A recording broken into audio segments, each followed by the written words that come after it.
I think first, in the digital economy context, we have to recognize the impact of global network effects.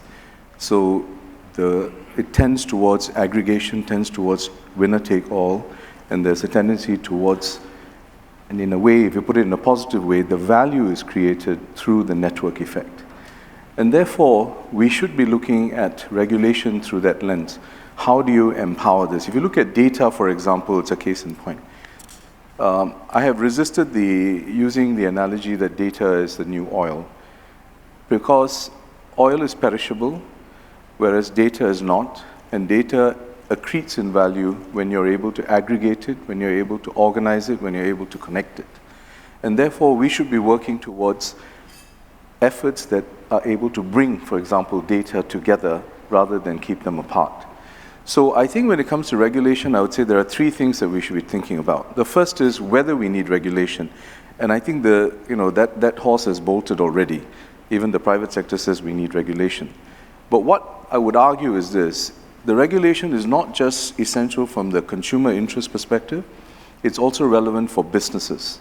Because if we are not able to create an environment which fosters trust in the digital economic transactions and activity, the space for private sector activity in the digital economy will shrink, and it will not be able to grow in the way that's envisaged. So I think it's a shared interest and a shared responsibility. The second then is what you regulate. And I think on the what you regulate, there's a spectrum. I think at one end, there are issues around security, there are issues around personal data confidentiality. You could go further and say from an industry point of view, what ensures competition and a level playing field and so on. But there are a bunch of other things which we could potentially say is better left either to the private sector to self-regulate or is somewhere in between. And that leads me to my third point, which I think is, how do we approach this? We are talking about a digital economy, but I think our approach to regulation of it cannot be binary.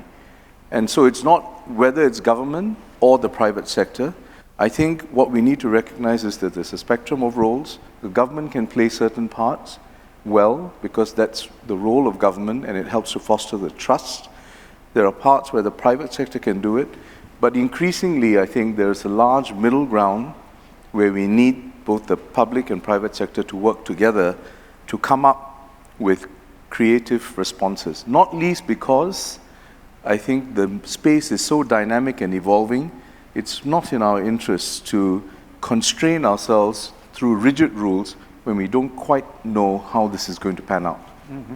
Do you have an example of an issue that you think falls in that middle ground where government and industry really need to collaborate on a Well, I'm sure it'll come up in discussion, but data localization is a case in point. Mm-hmm. Because I think if you talk to governments and regulators, they will talk about security, personal data, confidentiality, and so on. Now, I think there are some very legitimate interests there, although some disguise that to take a more protectionist approach, but there are some very legitimate interests in there.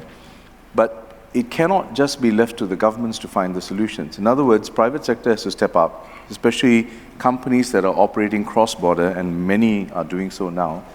What sort of solutions can we put on the table for governments to consider, which will address the confidentiality and security concerns whilst allowing the flow of data?